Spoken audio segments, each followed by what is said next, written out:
افراط سره واقع د ملک مونږ ته حکومت نه ښکاري چې سړی ووایي چې دا صحیح حکومت دی. دا څنګه خبره ده چې شپږ ورځې مخکې د پټرولو د ډیزلو قیمت کې کمی راوستی و او د هغې نه هم چا فایده وانخیسته ځکه چې فوراً پټرول شاټ شو.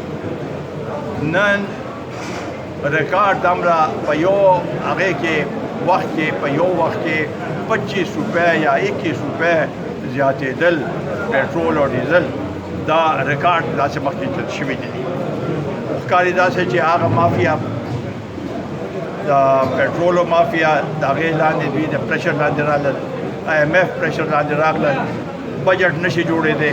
د هغې په وجه په شپږ ورځې حالانکې هغه یکم تاریخ ته انتظار ونه کړو، شپږ ورځې پس هغه ختم کړ چې کم لږ ډېر سهولت یې ورکړو عوامو ته، هغه هم کم او چې عالمي منډۍ کې د پټرولیم قیمتونه هماغه $40 لږ بغ دی. د دوی څنګه زیات کړل؟ په دې مونږ ته د دې څه جواب راکړي، څه منطق وښیي چې ولې زیات شو، په څه وجوهات باندې زیات شو. په دا پټرولو یا د پټرولیم قیمتونه 70-80-90 روپۍ ته رسېدلي وي، نو بیا دوی ته سره جواز خو په دې حالات کې ماته دې وایي چې څه جواز دی. نو دې لحاظ سره زما په خیال دې حکومت سره دې په طریقه هم نه پوهېږي، حکومت نه په هغې باندې په بجټ جوړولی شي، نه ورسره وسایل شته.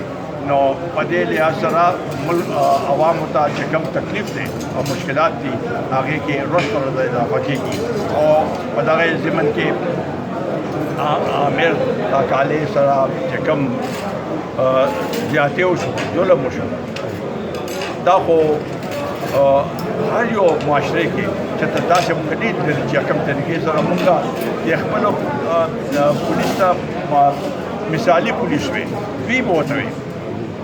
نن هغوی نه چې داسې حرکت کېږي، نو دا د دې قوم لپاره ډېر د شرم خبره ده.